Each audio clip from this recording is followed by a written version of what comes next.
I'm sitting down with my good longtime friend, Ken Solomon. Ken is the head of Tennis Channel. And you notice I didn't say the Tennis Channel because that's not right. It's Tennis Channel, right? Thanks, Doc. I always get that right. You do get that right. I don't know if I'm their number one fan, but I'm certainly on the short list. We appreciate the support.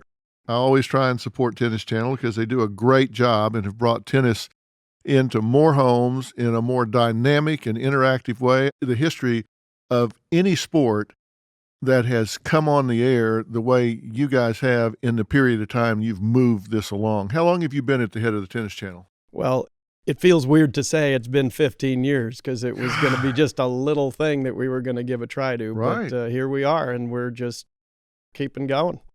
So how many homes were you in when you started? I think yours and about 5 other friends.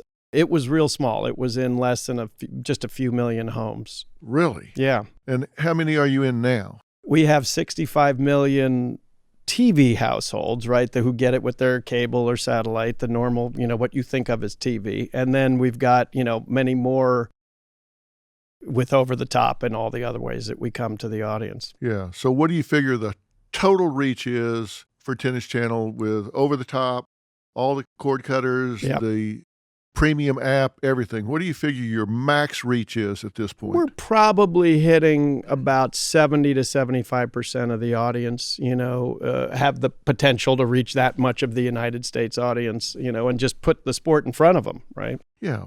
I mean, that's a huge, That's a lot of folks, growth on yeah. growth on growth on growth, right? Yeah. Well, what's exciting is we're doing it while the business is obviously changing a lot. So a lot of other people are shrinking, and it's a testament to the sport. Well, I'm going to talk about Tennis Channel again in a minute, but I want to talk about you for a while because, listen, clearly, full disclosure, Ken is one of my best friends, a longtime friend. We spend a lot of time together. Even when we're not together, we spend a lot of time communicating. That's true. I mean, here and around the world. I called Ken one time and said, I'm going to be in London. I've never been to Wimbledon.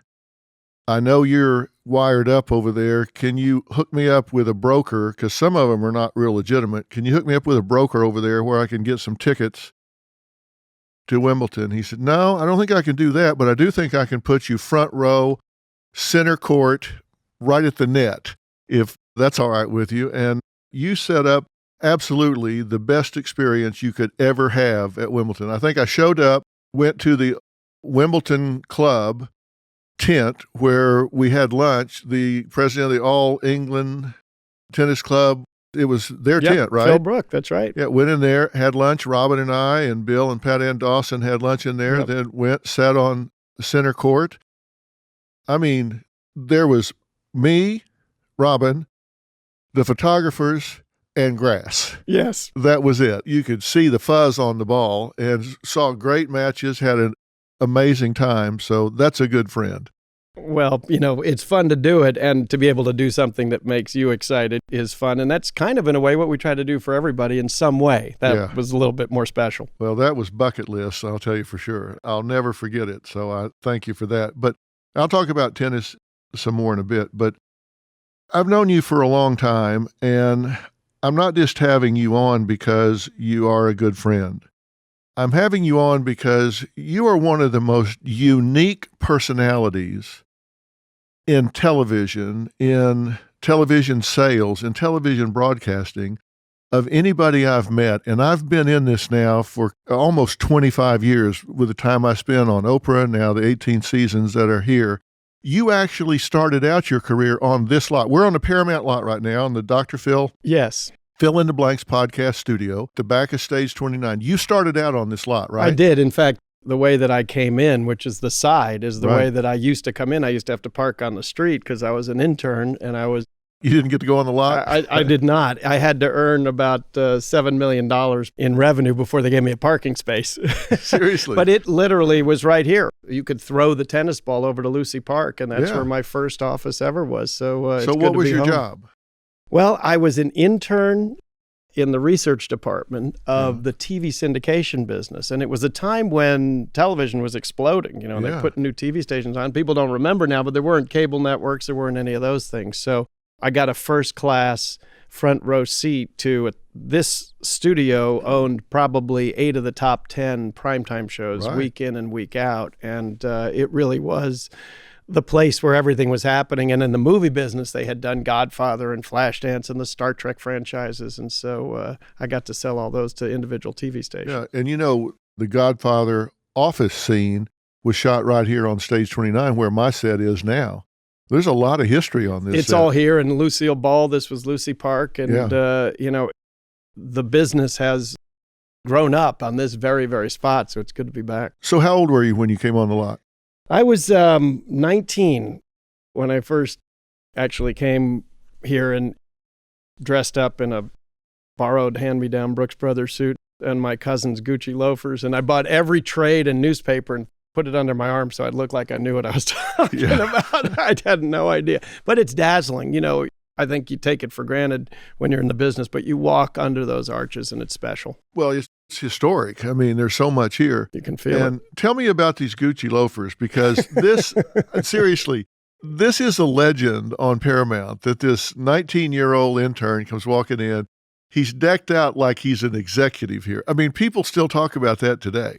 I didn't know really what was expected, and so I had a cousin, Alfie Dancona, and I borrowed his Brooks Brothers suit and ties and shirt, and then he had these Gucci loafers. He happened to be the same size as I was, size 10, and he loaned me the shoes, and I got the job. Did you have your own underwear? I just about. That's about all. And I was real nervous. I'm not sure what I said, but I do remember my dad saying, look, just tell them that you've tasted caviar and you like it and that you're going to work real hard.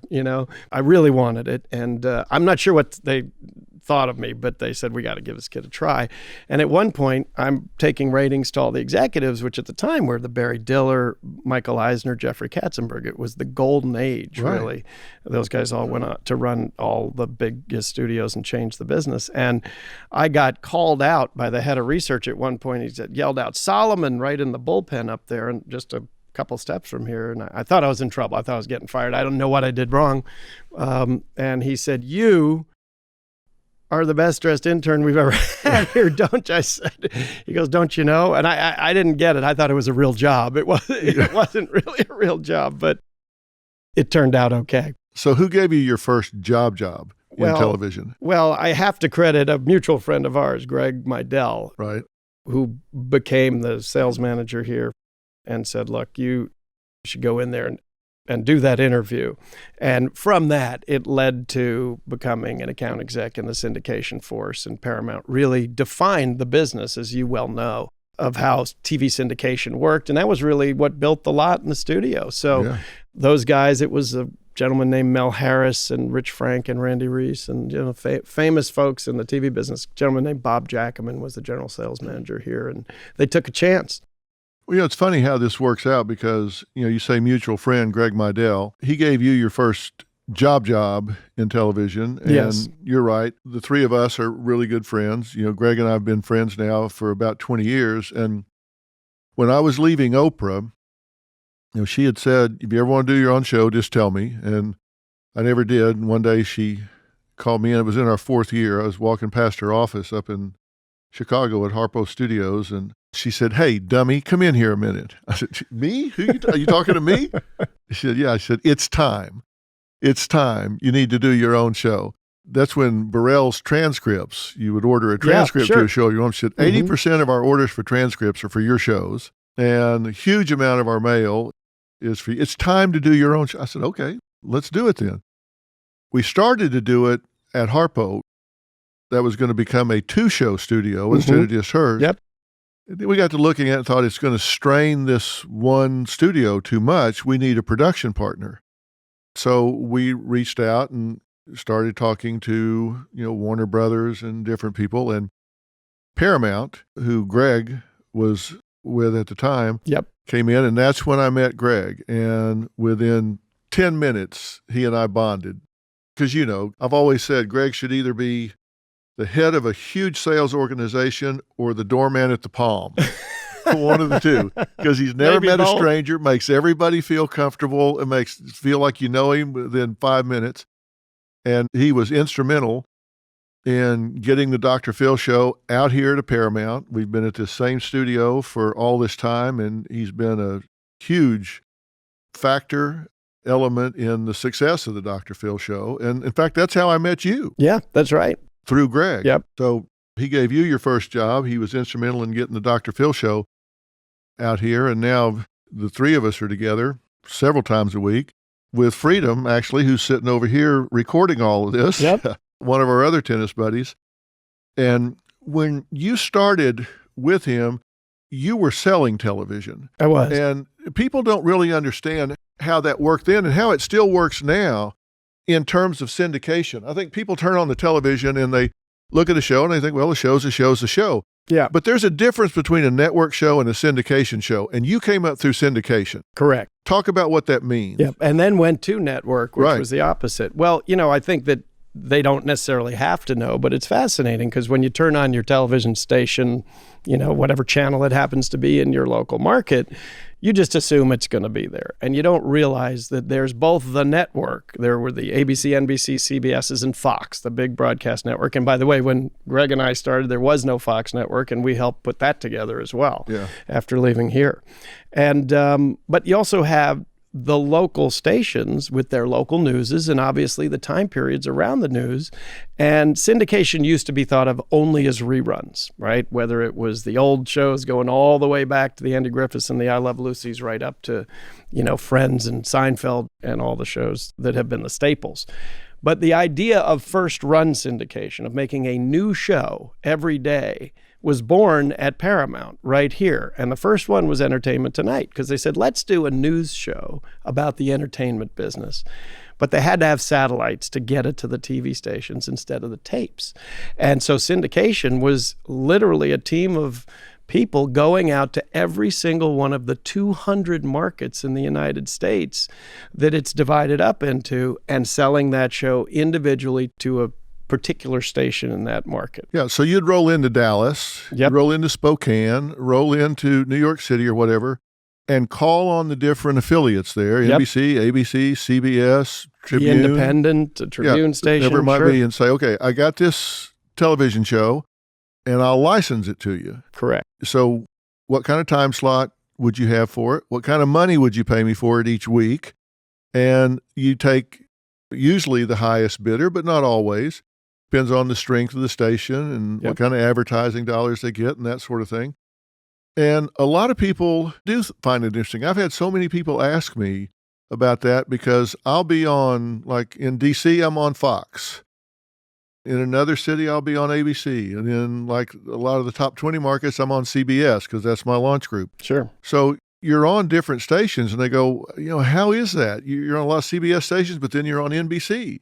Then you're on ABC, and then you're on Fox. It's because it's whoever buys it in a given market, right? That's right. And if you really think about it, it's just your network, right? All a network really means in the television business is one station per market. The largest market in the United States is New York, LA, Chicago, all the way on down to Zanesville, Ohio, number 210 or whatever it is. And that hasn't changed since I got here.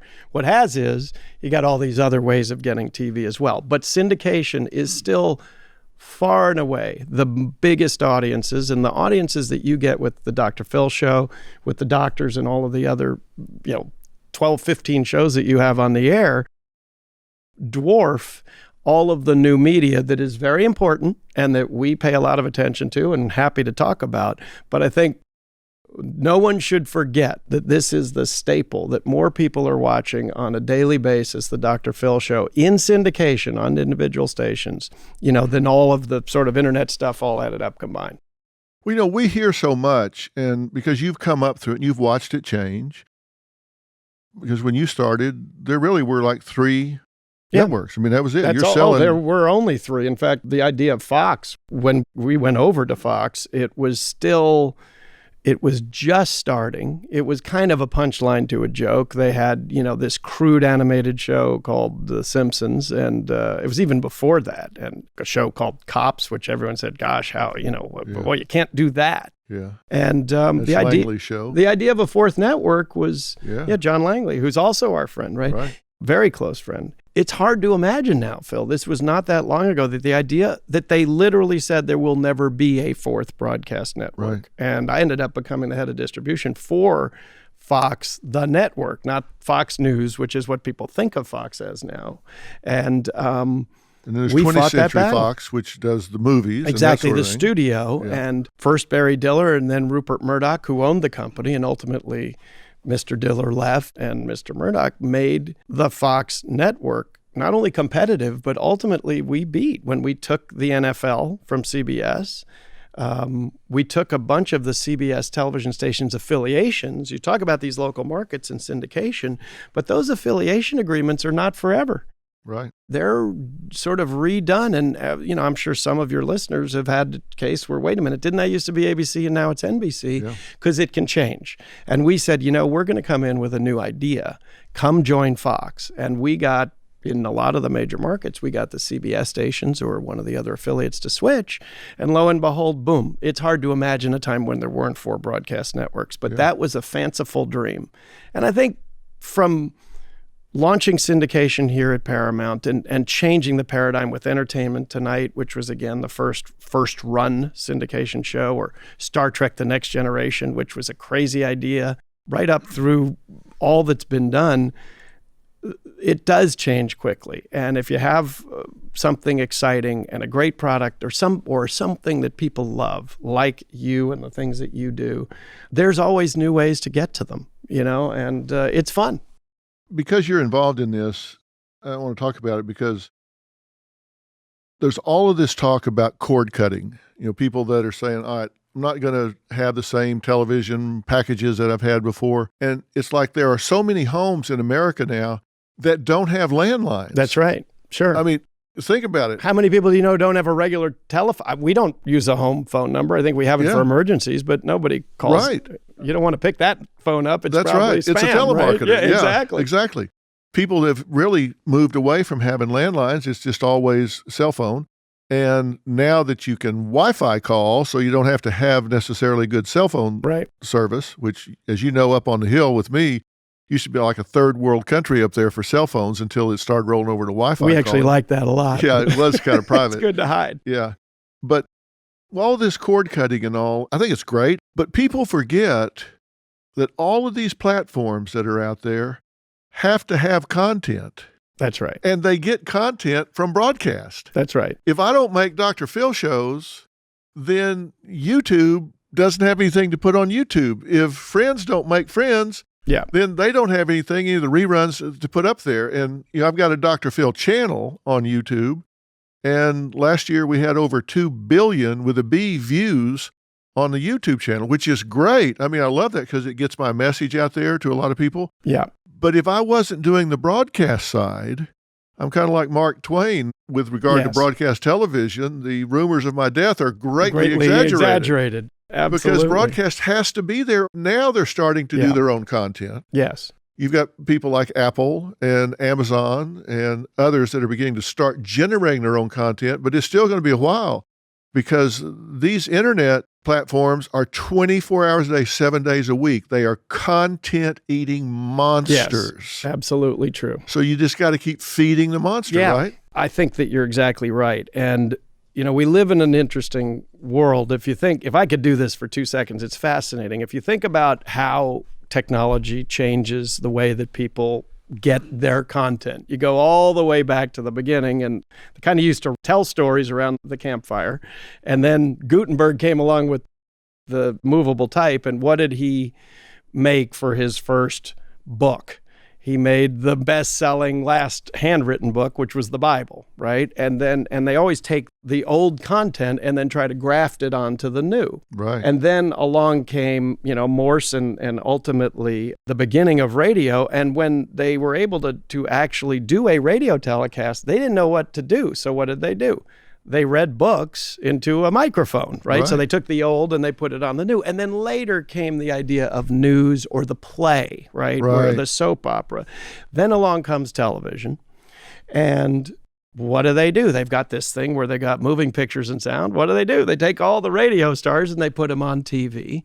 And then when cable comes along, which was supposed to be a way to get better reception, What do? They take the television shows, put it on cable, but then they create the new, right? Then they say, hey, wait, what else can we do with this that's different? But interestingly, all those old mediums we just talked about, from movable type right up through radio, television, and now all the other things we can talk about, haven't extinct. Movies did not go away when TV came out, and nor did they go away when the Betamax and, the VHS came out, right? And so it's more. People want more, and it's how do you use the new platform, which is what you're saying. It's not a replacement in my mind. It could be, but it really isn't, for broadcast, which is the broadest, which does something for us, right? It's a big grounding mechanism. You are being invited into people's homes on television, just like it always has been. That's not going away. What's going away is all the cool other things you can do to personalize. Yeah. The numbers are staggering. We're a number crazy society, right? When you ask somebody if a movie's good, they're going to tell you how many millions of dollars it did this weekend, not if they liked it or not. And yet, with all of the talk about all this streaming and over the top, and the billions and billions of dollars that they're spending on it, you are hard-pressed to find a number of how many people listened or watched something, because they're still fractional compared to broadcast television. And you're right about it being the underlying content, because you think about music. At first, when I was in high school, we were listening to albums. We'd put them on the stereo and listen to them. Then we had 4-track. Then we had 8-track. Then we had cassette, then we had disc, but what was constant is you always had to have the music. You bet. You could change the medium, but you had to have the music. It doesn't matter how you listen to it, you had to have the content. Absolutely. And that really, if you think about it, was only a question of the density of the bits and bytes, not to get technical. And so that ain't changing, right? I mean, at the end of the day, you got to tell stories, and the art of what you do really hasn't changed, It's funny, when I was starting, I guess this was probably 22 years ago, I was doing the Tonight Show with Jay Leno, and he comes back to the dressing room before you go on and says hi. And for some reason, we always spent like 45 minutes talking back there, and Tracy Fisk, the producer, would come in and say, would you guys please shut up? You're having the show back here. Either let us bring the cameras in here or stop talking and go out there. It was during one of those conversations, he said, I'll give you a piece of advice. Don't ever forget the vision part of television. He said, tell you what I mean. He said, we were watching, and in my monologue, we were starting to see the numbers slip. And we analyzed it, and, the people were doing other things while they were listening. They were working on something, putting the kids to bed. Dad was in there kind of cleaning up, helping Mom clean up, putting the kids down, doing baths, whatever it would be. Mm-hmm.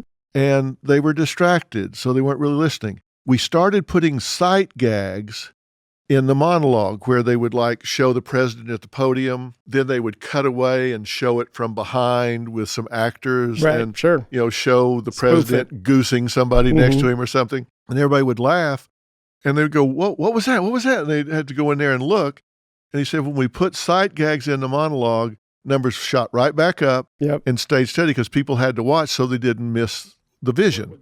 What you were really doing. Yeah, sure. And he said, don't ever forget the vision part. This is not radio. That's a good This line. is television. And he gave me some good advice then. I think it's very heartening, right? I think people feel, I know sometimes I do, I know executives do it, but I know real people feel nervous and overwhelmed by kind of this crazy media environment. I think it's the two things that make me feel very good are, number one, what you started by saying, which is this is a people business. Right? It matters. People matter. Vision comes from people and human interaction and trust and friendship, just like anything. And that hasn't changed. It's tough. It's a business. It's show business. But, it is about people and working real hard and trying to do something good together and relationships. That hasn't gone away. And the fact that you have to be entertaining and you have to tell a story, and at the end of the day, it isn't that much different than sitting around a campfire. You just have different tools to do it. And And that's exciting for people because you could just make it better. But fundamentally, the art of it is not going away. And it's how do you just make it better for people? It is changing. And I've seen this across time because when you thought about talk television 25 years ago, it was people sitting on couches talking. Yeah. That was it. There was no video packages. Yeah. It was just people sitting on couches and talking. And now today, I just got back from doing 2 interviews on death row in Texas, in Livingston, actually going into death row, talking to people that haven't seen the sky in 25 years. And so, this talk show, instead of sitting on couches, I'm out halfway across the country talking to people that are scheduled to die. And we have video packages about their life, talking to their families, talking to the victims' families, all of those sort of things. Yeah. Nobody was doing that so many years ago. Not even close. As you know, I was in the trial science business back when I had a real job. And it was interesting. We were looking at what jurors needed to hear to understand a case and to be persuaded towards your side in a case. And when Turner really blowing up with the 24-hour news of CNN, you would have an airline crash and you would turn on CNN and there would be a simulation on there that would show the trajectory of the airline. It would reenact this and have either a simulation or certainly some kind of a model of what happened. And we began to see juries expecting different things. Instead of a flip chart and listing out what you thought happened, it's like, if you really want me to understand, why aren't you showing me what happened? Why aren't you recreating this accident? Why aren't you showing me what happened? We sophisticated the viewing public to the point that they expected a whole different level of clarity, a whole different level of visual presentation to help them understand. And if you failed to present that, they thought you were hiding the ball. Interesting. Yeah. So we had to start trying cases completely different after, and I attribute it back to CNN when they started this 24-hour news coverage where there was a 30-minute news cycle and they kept putting this stuff up and up and up, and people began to expect that sort of sophistication. Yeah. It's changed. It's a great example. So yes, and yet you're still trying to get to what I find fascinating is that you've always said that you always wanted to know why people do what they do. And don't do what they don't do. Don't do what they don't do. And at the end of the day, we're figuring people out. We have better ways of doing it. What made he or she think of that? You have magnificent tools at our disposal from CGI. And I mean, it's on and on. And it's just fabulous what we can do. But we're still trying to get inside the heads of people and figure it out. And it's endlessly fascinating. It's engaging. And sometimes you just sitting on the couch talking to somebody is just as good as the fireworks. Right. And it's amazing. If you will listen, they will tell you what they want. Still, the best tool are your ears. Yeah. If you will just listen to people, they will tell you what they're interested in and what's important to them. And it's interesting because every once in a while I'll see these old clips of standard def in tennis or even in football. You can't even read the numbers. True. How did we watch this? It's amazing, isn't it? In our 4th season, I think it was between our 3rd and 4th season, we went from standard def to high def. And I thought, this is not my friend. I mean, because the clarity, I thought, I look like an old catcher's mitt on my best day. And now all of a sudden there's this great clarity. It doesn't pixelize. I was like coming in early and smearing Vaseline on the lens, just trying to hide it. It hasn't hurt you last time I checked the ratings. But it's amazing how it has changed. And I watch tennis, and how many angles do you have at the French Open? Yeah, it's fascinating that you say that. First of all, the answer is almost unlimited, and we are at a point where we can literally manipulate the view to wherever you want to be. And there is a technology, it's not mass available yet, of course, where We could actually let you decide where you want to be within the court. It is fascinating because our expectation level, to your point, changes. I think about watching modern animation, right, which is so sophisticated. Toy Story 4, pick your favorite, right? I just watched, Secret Life of Pets 2, just to see what they can do. And yet we were so entertained by the Peanut specials, right? Yeah. And there's a point where the medium is triggering your own imagination. And it's fascinating because at the same time that we see these amazing visuals and tools, I think that podcasting is one of the most incredible mediums you have because it allows you to create your own visual pictures in your mind, just as radio always did. And that works too. What intrigues me about this kind of conversation that we're having now on Fill in the Blanks podcast is it gives me the freedom to just sit down and have a free-form conversation with somebody. Whereas when I'm on Dr. Phil, which obviously I love doing, I've spent a big part of my life doing it, is I have a fact pattern in front of me. I have people there, they have a specific set of facts, they have a problem that they have come to deal with, and I need to stay focused, I need to stay on task, and I need to get these people to a certain point of resolution in order for them to get satisfaction. All on a clock that is perfect so that everything fits. Yeah, which people 42 take, minutes and 18 seconds of content. And people take that for granted, and that's why you're the master. But here, I can talk. I don't have to worry so much about the clock, and you can let the conversation go where it wants to go. And to me, that's very freeing. Yes. I get to sit down, have a conversation, and I don't have to stamp out disease and suffering. I can just have a conversation and talk about stuff. And it's like we're talking about all this cord cutting and the technology in tennis. And as I said, I looked at this standard def television, and I was looking at some old matches with Guillermo Villas and some of these people where it was really standard def. You couldn't see the ball. No, you can't. Yeah.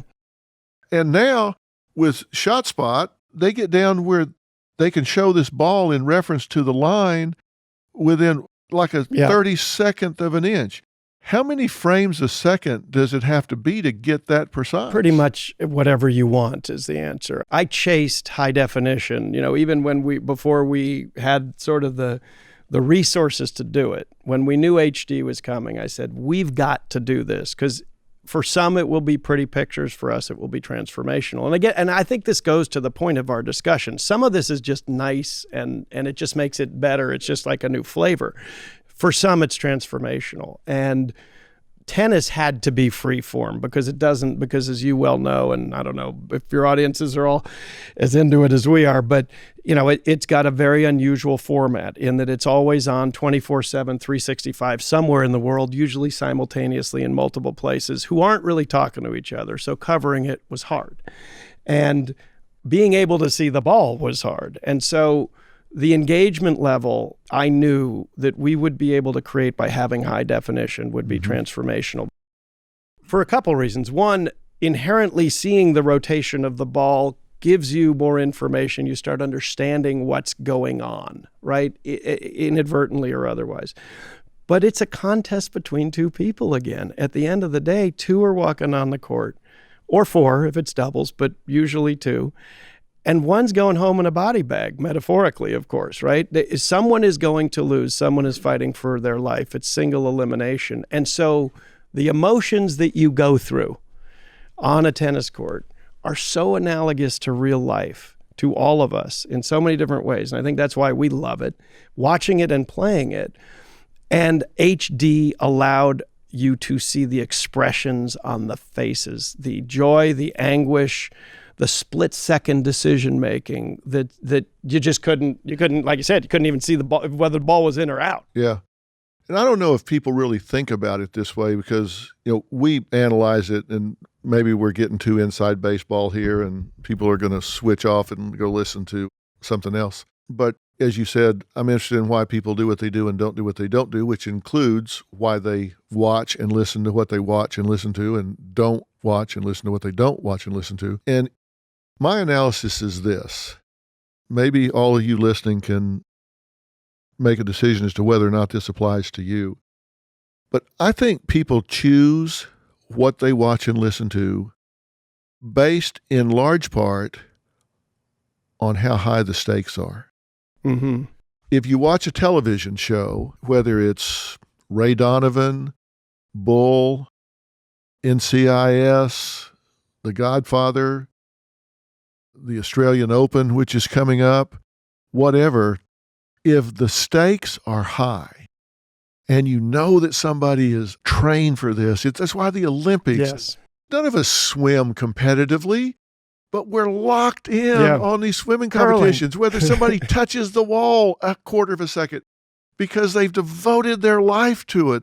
And the Yes. stakes are high. This is America gets a gold medal. Everybody is living vicariously through that struggle Yes. for victory. And I think that's one of the reasons that Dr. Phil garners an audience, because people realize this woman has brought her son here who's going to die of heroin addiction if something doesn't happen. This family's daughter is anorexic and is 68 pounds and her organs are shutting down. If something doesn't happen, she is going to die. The stakes could not be higher than life or death. Yes. And what you do so well, and I guess I'm not saying this just because I'm here, and I think what separates is there's a lot of life and death going on in the world. But it's being able to reflect that in a way that people can relate to inherently without working at it. And you do that because that can sound like an obvious story. Like, hey, look, a lot of people have trouble, but it's not. It becomes personal. They become real. If you can punch through that set and reach down to people and say, this is a real person. This was like when we were at Fox and we had Cops and we were going to syndicate it. And the whole audience hadn't seen it because Fox was still nascent and it was on network. And we said, this is not about guys who are in blue shielded suits. This is your brother, your uncle, your father, your mother, your wife, your daughter, who is a policeman or woman who straps on a gun and a shield every day, and they can die. They're real people. They are real life heroes. They're not impervious to this. And, you know, in tennis, it's interesting because I have a big thing that we try to do where people just assume that the good guys are going to win. They say, well, you know, it's Nadal. How could he lose? You have to win the last point. Andre Agassi always says there's no knockout punch. There's no guarantee. You have to go out there. Someone is trying to take you out, and they might. And the margins are so close that our job is to simply hold up the mirror and make it fun, interesting, and easy to see what's going on there, to reflect the important parts that may not be obvious if you didn't grow up doing it and your parents didn't teach you about the game. What's that old saying, any given Sunday? I mean, the Patriots just got beat last weekend. I mean, they were heavy favorites. Unbelievable. That's why you play the game. Yep. I mean, that's why you don't just figure out, yeah, on paper they win. Let's not risk getting hurt. Let's just go ahead and play the game. Yes. Let's not play the game. You play it because anything can happen. Nadal can get beat. And people and make does. assumptions that they forget that. They think it's preordained, that the statistics mean that this is who's going to win. And it's just not true. Roger Federer may have 20 Grand Slams. He can go out and lose in the first round against somebody who has been studying, who has a great day. By the way, it might be that you woke up and you didn't feel great, or something happened, or somebody called. Biorhythms. There are a million variables. And so how we show people that these are real people like you and me, they have a particular talent, but the challenge, and so you hit the nail on the head. What are the stakes? The stakes are real for them. The stakes are real for everybody on your show, and they're real for everybody who walks on that court. And I think people take that for granted, right? Getting into a major tournament for some people is the result of a dream of their family, of their family's family. You know, it takes hundreds of people to get one person out there into a tournament to be able to compete at that level. Someone says, oh gosh, they're losing. They're probably just going to quit because they don't fit. You don't give up. When you are at Wimbledon, you don't give 1 point away because you don't know if you're ever going to be back there again. And somehow we have to be able to tell that story. And when you do, it's pretty exciting, right? Yeah. They work so hard. And I've had so many of the pros come and hit at my house because they like that court. Yeah. What's not to like? Yeah. But, you know, Stevie Johnson comes over. Sam Querrey's been there. You've talked to Coco. I mean, you know Yeah. them all. Sure. Marty Fish. Yeah, Coco was just Isner. over playing last week, and she's had that ankle problem, and she had to go win a wild card tournament to get in, and did. Yep. And so she's now in the Australian. Coco Vanderway. Yeah. Coco Vanderway. She works so hard. Yeah. To get it done and stuff. And I mean, it's their life. People take it for granted that it's just she's going to be there, and her parents were great athletes, and therefore she's just and boy, she's got to, there are no guarantees. Yeah. I think people really live vicariously through that. I know I do. I mean, I watch them and I get into it and learn about who they are, and it makes a difference. That was our, what you said, it was really back 15 years ago when, the best ideas seem probably pretty crazy at the time, right? The ones that are the most revolutionary. And in this case, the idea of an all news network was like, well, how is there enough? The idea of a single show that was just going to be entertainment news, Entertainment Tonight, much less, hey, we're going to have more than one talk show on the air. Yeah. It seemed crazy at the time. The idea of a 24-hour, 7-day-a-week tennis channel to most people seemed like, it actually, I will be honest, even to me at first, I wasn't sure. And then sort of the light bulb started going on of all the things we're talking about. The fact that there is a story happening, there are multiple stories happening all the time around the world about people like this because of time zone changes. And so we have stakes every minute of every second of the year to reflect. And that seemed pretty special. How we did it, that took a long time. Now tell me this, and I'm not disparaging anyone in any way when I say this at all. You know, as I know, that your reruns of some of the tournaments and some of the later rounds in some of the tournaments will outperform ESPN, for example, when they have the initial runs of tournaments. So you'll have a rerun, and they'll have the primary, and you'll outperform them not by a couple of people, dramatically. What are you guys doing that are making people wait until you have it before they'll watch it? They will turn off their phones, they will tell people not to tell them, and wait until they can watch it on Tennis Channel. What are you doing that's making that happen? Well, thank you for teeing that up. And look, we most of the time we do it, but alone. But there are a couple things that we share, a couple of tournaments, the biggest ones, and so we will say do the encore telecast. There's probably two answers to that question, and they work together very well. And it's taken us a long time to get to that point. So I certainly appreciate you pointing it out. And it is true. The first answer is the relentless pursuit of the best talent we can get to do it. And that means cameramen, that means producers, that means obviously our on-air talent. And when you have a Jim Curry or Martina Navratilova, Lindsay Davenport, a Tracy Austin, a James Blake, I mean, I could go Paul Annacone, Bill McAtee, John Wertheim, who's executive editor of Sports Illustrated. We look to do what you do, which is just go for the best people, right? And because we do it 24/7, 365, even when we were small, we were able to attract way above what we would normally be able to get in the world of that kind of broadcast talent. And it's not that those are just great players or great announcers.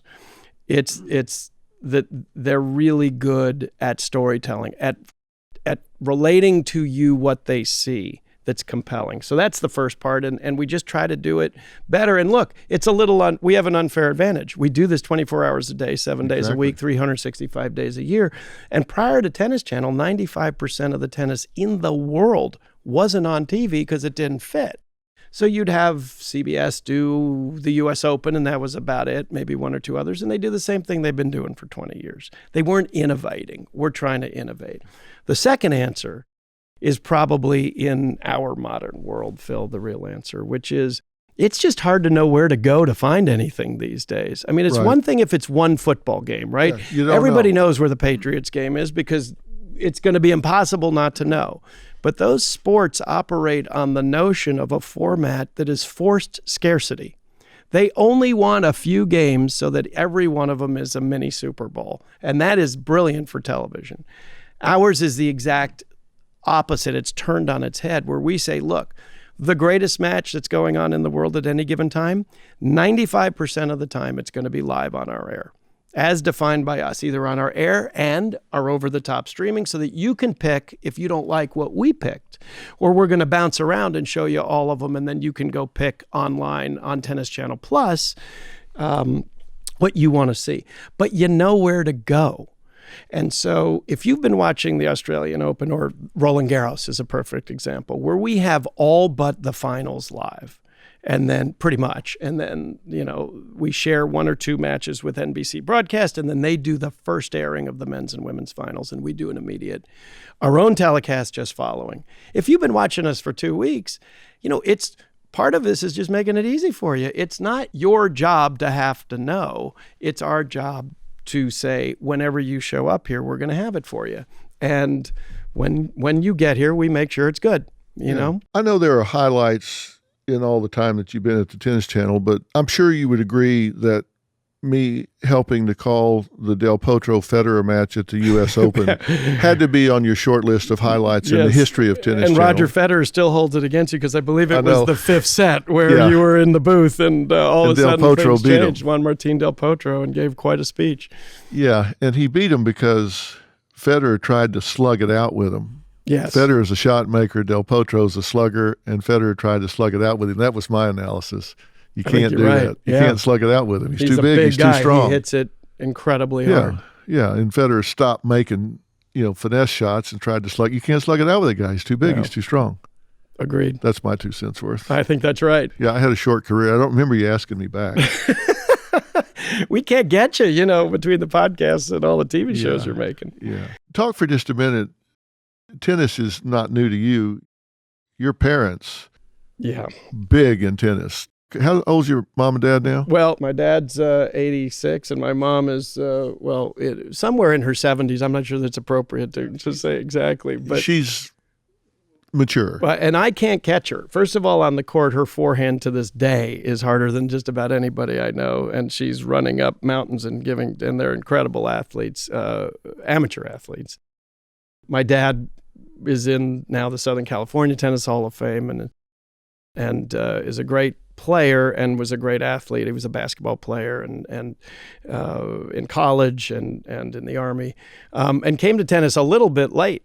But what's remarkable, and the sort of twist of the story, is that I was clearly not going to be, and you can attest to this, the best player in our family by any means. And as a kid, if it's you want to go find your own thing. Yeah. And I didn't really have the right temperament to stick to it and adjust, and I didn't learn the lessons of tennis until later. I'm still not sure I have. But I forsook the game a bit. And while tennis was our breakfast table at home, we would go out and hit, and then we'd have, literally it permeated our life. My dad founded clubs and founded a lot of, my mom and dad, what senior tennis has become today in the country. I was not that. And then our dearly departed mutual friend, Frank Biondi, who was also my boss at Universal in the world of relationships mattering, called and said, I got an idea for you, this Tennis Channel thing. And I first of all said, that's the dumbest idea. Come on. They had sort of been petri dishing it. It wasn't working very well. And I just laughed and said, that's it? That's your idea? But I hung up the phone and called my dad and said, you're not going to believe this, but, because he follows, obviously, my career, and I was leaving Scripps and Fine Living, which I had done. And I said, I think I got something. I woke up the next day with the epiphany that it's kind of what we become, oddly enough. And he said, what is it? And I said, Tennis Channel. And he just started laughing hysterically, because I had, for all these years, kind of pushed back. And he said, I told you tennis would be good for your career. Yeah. And here we are today. It's a great irony, and it's been a great help, obviously. And you're being modest because, you're a good tennis player. You've got a great forehand, a really good serve, and a great forehand, and a really good serve. Freedom is choking right now because he's, it's all relative. You've got a good forehand and serve, and a good forehand and serve. And it's starting to hurt. And I'm leaving out some things. But Forehand I grew up serve. ball boying and doing all that stuff in this world. Yes, the volleys weren't in there. The backhand is a little less The volley's fine. I'm reliable, just but not mentioning the backhand. You the run backhand. around everything. Now and then, but I did grow up in it. Oddly enough, I ball boyed at Davis Cup, and I ball boyed at what became the Indian Wells now, and I got to know players, and so almost inadvertently, I had just the background of DNA of what the sport is all about. The USC tennis players used to stay at our house. Actually, pro players would stay at our house. So I did grow up in that world, and some of it seeped in, and it's been helpful, needless to say. Well, tell us about the Australian Open that's coming up, and then I'm going to change the topic away from tennis. You got it. Look, it's always exciting. I mean, one of the things that's so great about this sport is that there's a guaranteed 4 blockbuster movies if we were a studio every year, and that's the Aussie Open, and that's the first one of the year down in Melbourne. And we can talk a little bit about what's going on down there. And then obviously it's the French, then the U.S. Open, then Wimbledon, and then the U.S. Open. But lots of stuff in between. And so right now we're in Australia. January is summer down under for us. We are actually doing a lot of overtime work, obviously, with the bushfires. It's just horrible. And living in Southern California, we have a particular place in our heart and understand. I had to evacuate my house a couple, not just a couple of months ago, right? And you were not out of harm's way either. But it is exciting, and it's the beginning of the year. The year has really already begun. We're in both key WTA tournaments right now down in Australia, as well as this new men's ATP Cup, which is an international competition, one of 3 that there are now: the Davis Cup, ATP Cup, and Roger Federer's Laver Cup, the Rod Laver Cup. And, there's a lot to figure out. We are in the middle of a changing of the guard moment where we are still in what's impossible to say isn't maybe the golden era of tennis with Rafa, Roger, Novak, Serena, still tremendous on both sides of the equation. Venus still playing, and yet all of these fantastic young players, and they really are giving them a run for their money. There were 5 new players in the ATP finals this year. It was split new, young and old, and we're seeing great players at the top end of the age spectrum, and now we're seeing 15-year-olds like Coco Gauff come in and capture the hearts of the world. She's really something, isn't she? She's something all the way around. I mean, and we shall see. I hate to put, too much pressure on a 15-year-old, but I know her. We've known her since she was 13. Her family is fantastic. She's an amazing person. Apparently her father a couple days ago, Corey, who's fantastic, and mom, and I was with them right after she won her 3rd match at Wimbledon, this is a 9th grader on center court at Wimbledon. I'm sitting court in the same seats you were sitting in. One of the few times I got to actually sit and watch, because that's unfortunate, I never get to do it. And she wins a match that she was down the first set and down 1-4 in the second. And she came back and won it. And I'm looking at her parents, and her parents are 9th grade parents. She won the qualifier. There was her being on center court at Wimbledon, beating Venus Williams, getting to the 3rd round was remarkable. Yes, 2 days ago, her father came on court to coach, and he said the word damn. And she said, "Dad, you should not swear." And he said, "What do you mean? I didn't swear." And she said, "You said the D word." Really? And we couldn't get an interview with her after one of her matches. And we said, well, why not? I mean, because she's we're very respectful of it. And she is a 15-year-old, but she's very, very good, right? And very media savvy, obviously. And they said, well, because it will be past her bedtime. Really? So you've got that contrasted with, Roger and Serena on the eve, and the Bryan brothers, I might add, and they're, 37, 38 years old, and all in competition to see who's the best in the world. Yeah. Well, that's so great to hear, though, about Coco, because she's the real thing, and American, and very much a modern person, and there's lots of great young players on both sides of the gender equation, but we'll see. Well, let me ask you this question, and this is a complete jump cut here. I want to ask you a couple of political questions, because you're one of the most politically woke people that I know. I'm not going to ask you any partisan questions. I'm not even going to say whether you have a political leaning one way or the other. Not going to ask you to go there Sure. at all. You can if you want to, but I'm just going to ask you, because you are so politically active, because you do give so much of yourself and so much of your time to political activism on more issues than party politics. Yes. I'm curious about what you think about all of the vitriolic rhetoric and all that's going on both sides of the aisle now, because it seems like there was a time, most of the time, when people could see issues and things differently. They could respectfully disagree, even on things of real gravity, Yeah. but still treat each other with dignity and respect, compartmentalize those things, and then maybe go work on something together or put it aside and go treat each other as human beings. And that seems to be evaporating, or having evaporated dramatically at this point. Like, it's Yeah. you either hate this person. It's almost like McCarthyism when people disagree about some things. And I hear both sides saying the same thing. The stakes are too high. I don't want to go to lunch with them after we talk about this. The stakes are too high, which we had talked about. But what do you think about that? And how are we going to get back to any kind of problem solving if everything is so vitriolic and inflammatory? Yeah. Well, I think it is the number one issue we face, period. And it is both sides. There's no doubt about it. And it's not, and the whole notion of sides is kind of the problem. We live in a democracy, or even a republic, and the idea is that you force compromise.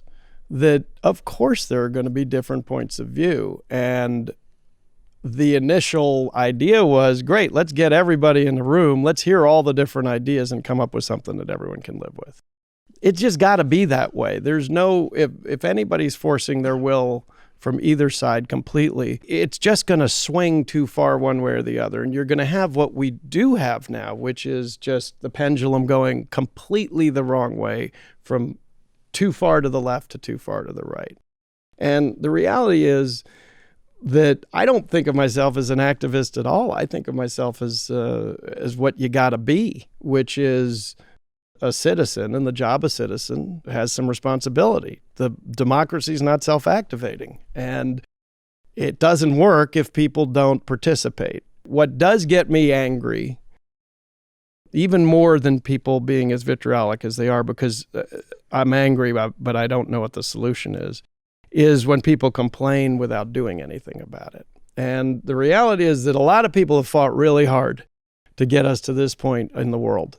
People have given their lives on principle. And the principle was freedom. The principle was freedom of choice. The principle was civility and peaceful exchange of power. All the things that we think of are divided separation of powers, right? And everything that you just talked about flies in the face of that. And nobody has the right to do it. And I don't know what you can do except for lead by example, because the problem is compounded by the changes in communication that we see every day. That if you want to hear people talking about the way that you like to hear it, because it makes you feel good, instead of listening to the other side, you can hear that all day long. And you can hear it as loud as you want. And what scares me is for younger people, right? And you can take it to the ultimate extreme of foreign insurgents, of extremism, that will flip a kid, because you at least used to have to be able to get face-to-face with them. But if you can get online with a kid and flip them, because teenagers are angst-ridden. Of course. We all are. And it's dangerous, and somebody's got to be the adult in the room and say enough. And I'm not sure what the answer is. Well, one of the things that worries me, I guess, as much as anything, is I don't know that there is anywhere or if there is, I don't know where it is, to go and get a factual report Yeah. of events at this point. You can tune in to news outlet 1 and you're going to get a spin. News outlet 2, you're going to get a different spin. News outlet 3, is there anywhere left where they just say, here's what happened, make up your own mind? Yeah. And I don't know where that is anymore. First of all, if you can't find it, because nobody knows how to do research on the planet like you do and your teams, but you alone, that's a scary thought. I think there are people that make an honest effort to do it. Whether or not they're successful at doing that on a timely basis, I'm not sure. But that there's a real difference between television and media, which is ultimately ratings and impressions driven. And we know that the more inflammatory, the more extreme, the more people will respond. That's just because we respond to negative more than positive because, we had to make sure we weren't eaten by a saber-toothed tiger or fall into a crevasse. But, I think if you watch the PBS NewsHour, some conservatives might say, hey, that's too liberal. But I really do believe they, as one example, and that comes to mind, make an effort to simply tell you what they think and to think of both sides. I will say this, by definition, the Fifth Estate could be accused of being, they say the liberal media, because the media's job is to question on behalf of all people, right? I mean, that is what a reporter's, it doesn't mean they're right or wrong, but to question. And questioning shouldn't be an offensive act and shouldn't be waged offensively either, And I think it's something we have to put a lot of attention behind. And I've asked people in multiple administrations, I've talked to past presidents. There isn't an easy answer. I think you know that. But what we have to do is not give up. I don't think we can attack the media, right? And I think we need to put some boundaries, and it would be nice to have a separation to say, look, here is a place where an authentic attempt to have factual discourse is. You can go here and it's certified as they're trying to be fair versus something which is obviously extremely partisan. I do believe, and one of the things that I'm concerned about is that I do think that when you start getting into the kind of rhetoric that we're often hearing now, whether it's about the media or it's about the other side, I think it is actually getting to the point of inciting people to violence. Yes. And violence in the worst case of, shootings or bomb throwing or whatever.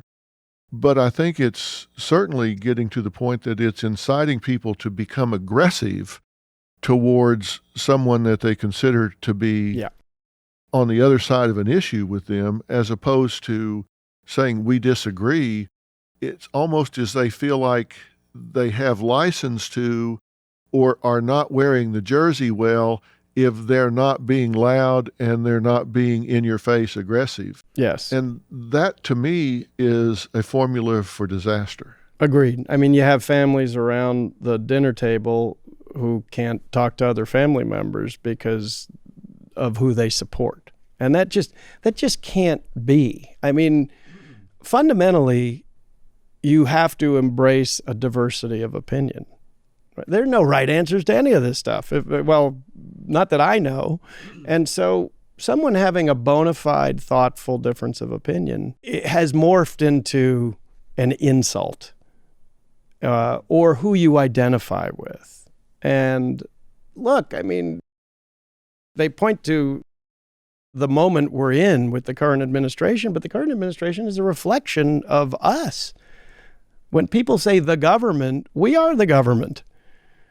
It's anything that's happening is entirely our fault. Yeah. Because we have the right to vote, right? And it doesn't mean you're going to get everything you want. And so I agree with you. What do you think would be steps that we could take? Look, anytime I sit down with somebody that I'm either negotiating with or am on the other side of an issue with, the first thing I try to do is say, let's begin this conversation by talking about what we can agree on. Because oftentimes, Yeah. everybody sits down and starts jumping right into what they disagree on. But if you'll start by saying, let's first talk about what we agree on. And sometimes what you find out is that you disagree about less than you thought you did. Yes. If you can just say, all right, what are the things that... Isn't that really most of the time? Most of the actually, time, that's right? the case. Don't we all want pretty Because, like, much the same for example, stuff? if you look at both sides of the aisle right now, what can they both agree on? They both agree that they value freedom.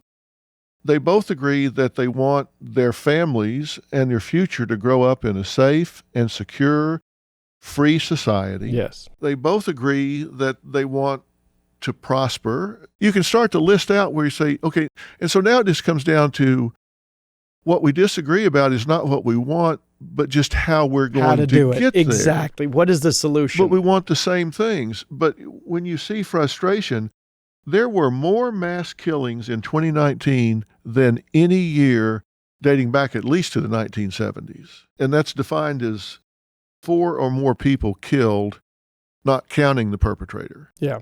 And in all, there were 41 mass killings. Of those, 33 were mass shootings. So in 2019, 210 people died in 41 mass killings. Now think about that. 210 people in the United States died in mass killings. If you look at the number of school shootings and you look at the number of these mass killings, it has become to the point that it's almost not headline news. Yeah. Well, I was going to say, you've become desensitized to it and we can't. And I don't know what all that means to you, but I think it means, if nothing else, what Albert Einstein said about insanity, which is if we expect a different result from doing the same thing, then we're not going to get it. So I think that when people get stuck on ideology and choosing sides and identifying with a side, and then saying, my side says this, so I have to agree with everything they say, because this is what my side says, that's where we run into trouble. And I'll take that example. I think that there has to be some sensible adjustment to gun ownership, for example.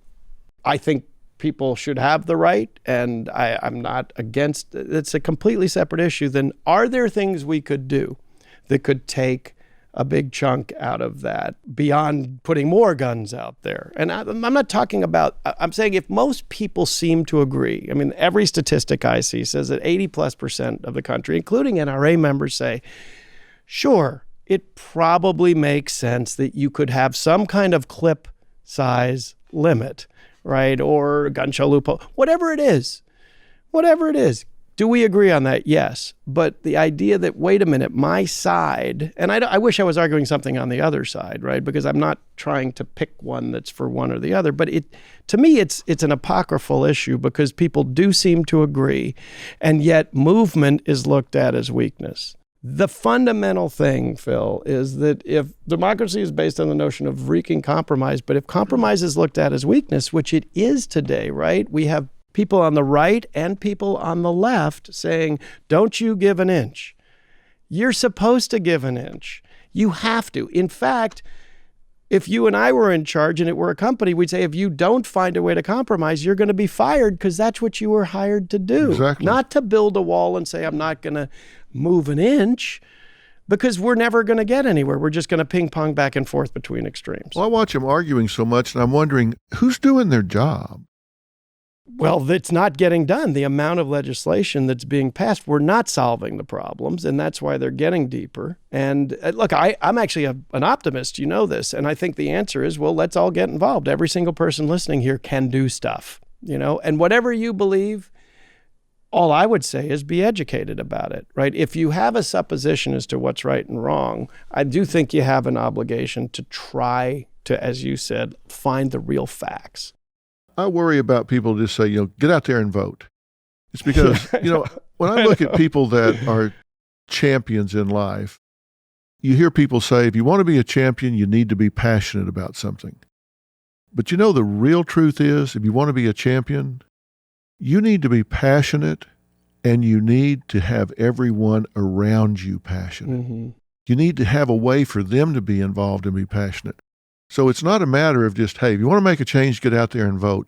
No, if you want to make a change, you need to get excited about voting and get everyone you know excited about voting. It's not enough just that you go cast your vote. That's like jacks are better to open. You need to do that. But you should get people excited around you, everybody around you. I've never seen a Lone Ranger that was a great success. People that are great successes surround themselves with people that want them to win. Yes. They share their passion. And so a real champion infuses everybody around them with passion and gets them in instead of just looking back and criticizing. I mean, we had a school shooting per week in 2019. I'll give you a few examples. November 15th, Pleasantville, New Jersey. November 14th, the day before, Santa Clarita, California. November 11th, Baltimore. November 5th, Langston, Oklahoma. November 4th, Warrensburg, Missouri. November 3rd, Waco. October 27th, Clarksville, Tennessee. October 27th, Laurel, Maryland. The 22nd, Santa Rosa, California. 18th, Louisiana. 13th, Nashville. You can't go more than a few days if there's not somebody discharging a firearm among our children at school.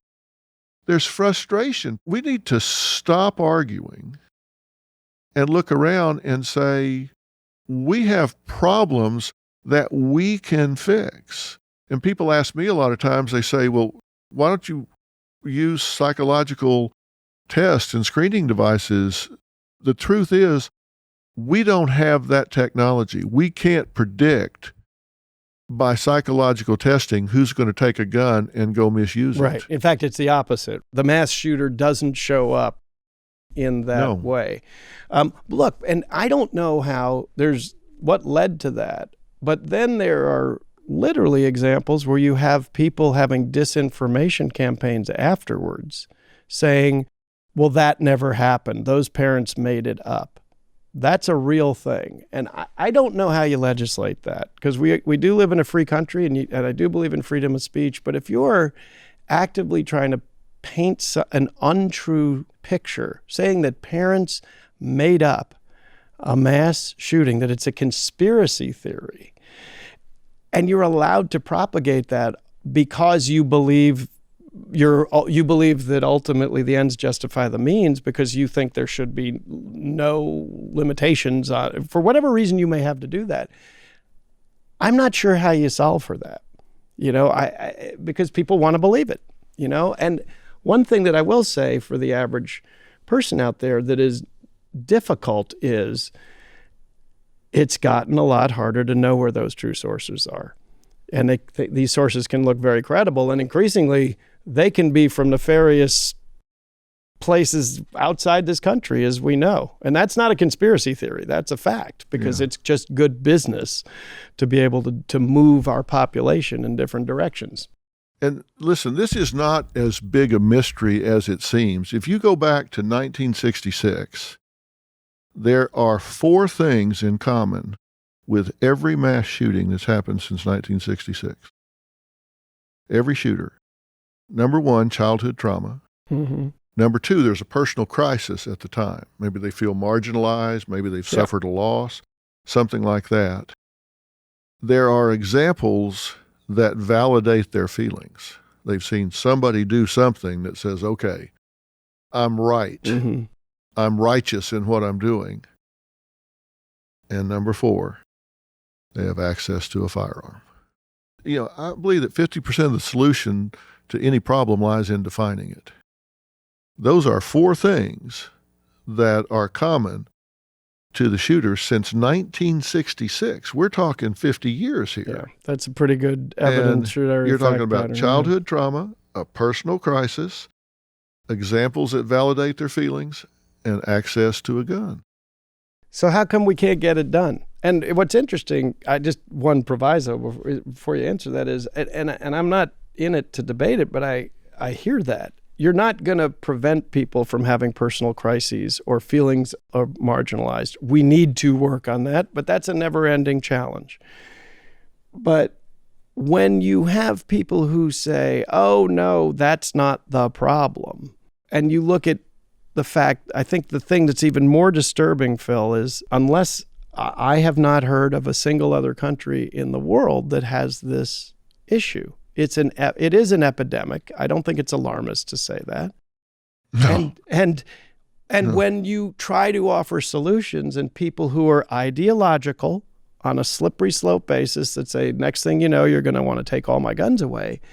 And you say they point to other reasons that are not true. And you go, well, they have violent video games in Northern European countries, and all these things exist in other places. They have disenfranchised teenagers all over the world, and yet, they don't think that a solution is walking into their school, bank, or wherever and killing everybody because in some way that's going to make them feel better, or someone that they saw like them did that.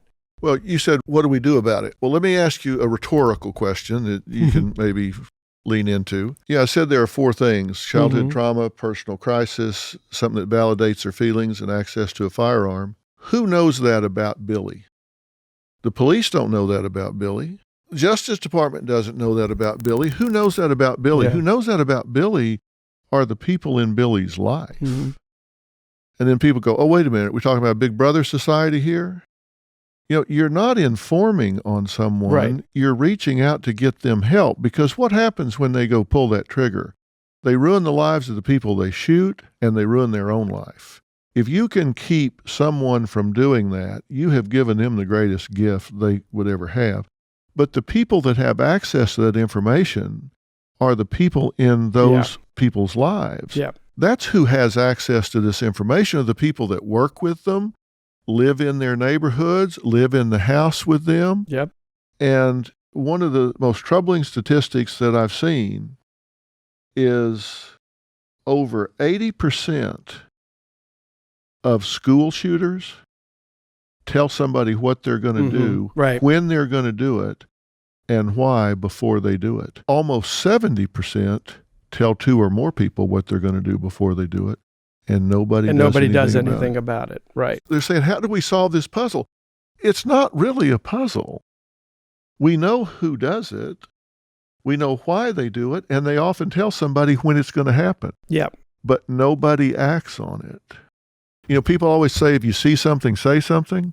I have a third part of that statement. If you see something, say something and do something. Right. I think that's right. Now, look, it's tough. If you're a parent, the kid goes, locks himself in their room, doesn't want to talk to you. It's tricky enough without guns in the equation. So I think you're exactly right. I think acting on it's right. I think everything you said is right. And you just don't want lethality to enter into either a teenage angst picture or somebody who's been disenfranchised and is feeling marginalized and feels that the only way out is to do this. Well, I hope this conversation that we're having will stimulate people to have this conversation around the dinner table. I hope it'll cause people to talk about this at work tomorrow, talk about it at Sunday school this weekend. I hope people will hear this and say, I heard an interesting conversation today about violence, about vitriolic rhetoric, about these things, and about what we can and need to do about it. So maybe us, John, about it will cause other people to talk about it some. Well, your stuff is all about empowerment and empowering people and showing them how. And if we can fix any of these problems that we talked about, it's making people feel empowered to do something. We can do something, but you got to do something in order for it to happen. So it's good work. Long way from being between the lines on the tennis court, that's for sure. That's for sure. That's the good news is they always say that it's boxing or war without the blood or bullets. That's right.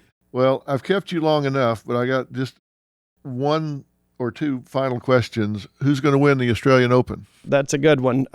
Look, I think men's side, who's on going to the win? men's side, the question is, will it be one of the new young guns like a Tsitsipas or a Zverev or a Dominic Thiem or maybe even an FAA? Or who knows, Nick Kyrgios, who has the talent to do it. Among the 3 top guys. And by the way, Andy Murray is back in the world of, right? So you've got the fourth in there. The feeling amongst our smart folks.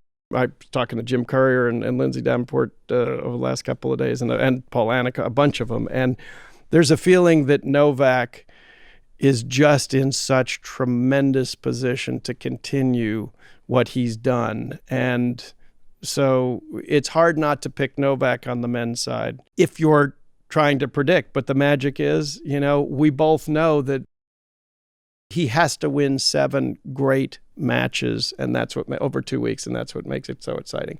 On the women's side, very interesting to see Andreescu and Ash Barty, who's obviously local down there. Naomi Osaka, who had 2 in a row coming out of nowhere in her teens, is back and looking strong.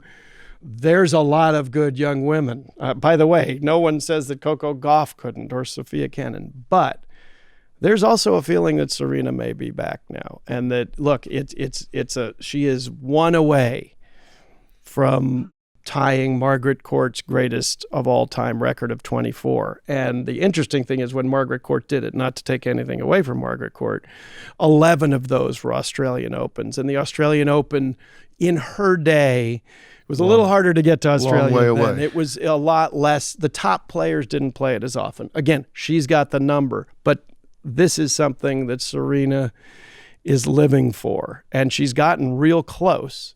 The question, the human nature question that you would always ask is, does she have the drive to continue to do that? And we're just going to have to wait and see. Well, I asked you who you thought was going to win. You gave an intelligent answer. Let me ask you, final question. Is gaming going to take a much bigger role in the future of tennis? Yes. Gambling, gaming? Yes, it is. And hopefully for the folks out here hearing that for the first time and get nervous, understand a couple of things. Number one, tennis is gambled upon in every other country in the world except here. And actually, the truth is that the more that it is done officially, then the cleaner it is. The safest city in America, they always used to say, was Las Vegas, right? Because no one's going to commit a crime there because it's not in the best interest of the business. And so it's in the best interest of the people who are in the gaming and betting businesses to make sure that it's clean. The most conservative estimate you'll get from the worldwide experts is that the current amount of money that is spent by the American public on sports betting before it became legal, right? So the illegal is about $160 billion. Billion with a B. Billion, as opposed to the entire movie business, which is about 13 to 15. So that's 10 to 12 times as much. And that's illegal, right? And so that's a behavior that people like. I mean, there's a lot of people that say, look, there wouldn't be an NFL if it weren't for the ability to have a way to root along. And most of those bets are small bets. When you turn on the set to watch, our whole job is to help you try to figure out who you think is going to win at any given moment. Mm-hmm. And that's what's fun about it. So having a little skin in the game makes it more fun. And aren't the vast majority of people that bet on this type thing doing just that, putting a little skin in the game? Absolutely. We always have gambling addicts. We have people that will bet the farm, lose the house. But aren't the vast majority of people betting just enough to tantalize and tease one another, and they're not trying to get rich over it. They're just putting a little something on exactly to make it right. interesting. It's the prop bet. It's us sitting around on the court watching and saying, hey, is he going to go out down the line or wide? I think of it this way so that people don't think we're self-interested in saying this. It's a form of engagement that just makes it fun. If you think about the type of gambling in sports that most people in this country participate in, it's probably either the Super Bowl or March Madness office box score, right? Mm-hmm. And there's about zero skill in that because you're just getting numbers and buying boxes. Yeah, sure. But it makes you want to watch. And that is the widest and broadest. And it makes it fun. And it's really about just having a little bit of fun. If it gets to be more than that, that's a completely different situation. Yeah. But your theory about it is it keeps it clean, keeps it above board. It's not back alley, no question leg about breaking. it. No, You got to pay up front. You yeah, don't. most people aren't even betting on the outcome of a match, Yeah. right? It's, hey, how many aces? Is she gonna? And the odds change, and so it's fun, and it forces engagement. You pay attention, and you get smarter, and that's fun. That's exciting, And I'm convinced that if we sit down and have this discussion in 3, 5, or 10 years from now, we're going to look back. It's going to be hard to have imagined that it was that big a deal. Right now, fantasy is a big part of what we do on the air during the U.S. Open. We have one of the big DraftKings who's been a partner of ours, and it's really fun. Our talent gets excited about kind of betting against each other, and it's a couple of shekels here or there and nothing more. Yeah, and if it gets more than that, then that's a whole other issue. They need to come see me if that's a bigger issue. Ken Solomon, thanks for talking to me today. Doc, it's great being with you. Let's Thanks go play for having tennis. me. I appreciate it. Can't wait. Let's go. All right.